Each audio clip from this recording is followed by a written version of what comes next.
சந்திரசேகரம் அப்போது மலையக மக்கள் முன்னணியினுடைய தலைவர் இருந்த சந்திரன் அப்போது அமைச்சராக இருந்தார். அவர்கிட்ட தான் இந்த பொருட்களை கூப்பிட்டு அவர் ஒரு சந்தர்ப்பத்தில் திரு அன்பரசன் அவர்களுக்கும் இந்த போராளிகளுக்கும் சொல்ற அந்த ஒரு தினத்தில் மக்கள் அகப்பட்டிருக்கிறான், சுத்தி வெள்ளம், அங்க போகணும் மட்டும் போட்டுல போக வேணும். அப்போ அவர் சொல்றாரு இவர்கிட்ட கொடுத்து அனுப்பி விடுவோம்.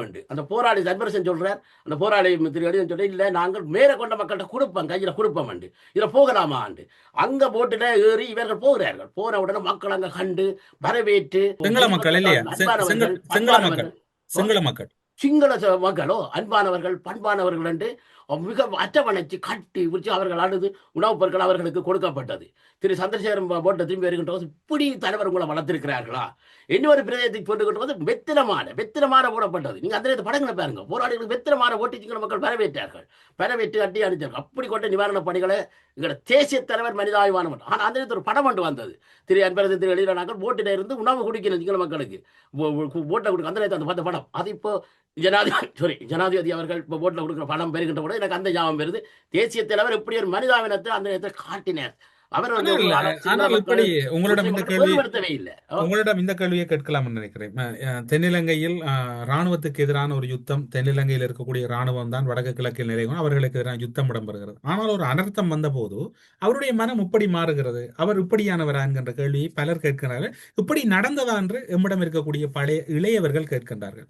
உண்மையில் அந்த மனநிலை எப்படி ஒரு பேரிடர் வந்த போது யுத்த களமுனையில் இருந்த சிந்தனை எப்படி ஒரு மனிதாபிமானமாக மாறுகிறது? இப்படி ஒரு கேள்வி கேட்டபடியா திரு தமிழசன் அவர்களே, நான் நின்று கொண்ட நீங்க கேட்ட பேரனத்தம் இருக்கின்ற பொழுது அந்த மனிதாபிமானம் தலைவர் சொல்லுகின்ற பொழுது எனக்கு சரியான கண்கலங்குது. என்னன்னு சொன்னால் சுனாமி பேரழிவு வருகின்றது, மிகப்பெரிய பேரழிவு ஏற்பட்டது. உங்களுக்கு தெரியும், முல்லைத்தீவு எங்களோட கரையோர பகுதி முழுக்க பெரிய எங்களோட அப்பா பெரிய யுத்தம் நடந்த ஒரு பிரதேசம் பேரழிவு பெரிய பேரழிவு. அது வடகிழக்கு பிரதேசம் ஏனைய பிரதேசம் ஏற்பட்டது. உண்மை ஒட்டுமொத்த உலகளாவிய ரீதியிலும் ஏற்பட்டது. ஆனால் அந்த நேரத்தில் சர்வதேச தமிழ் மருத்துவர் குழுக்கள் வந்து தாயகத்தை நோக்கி வர தொடங்கிட்டார்கள்.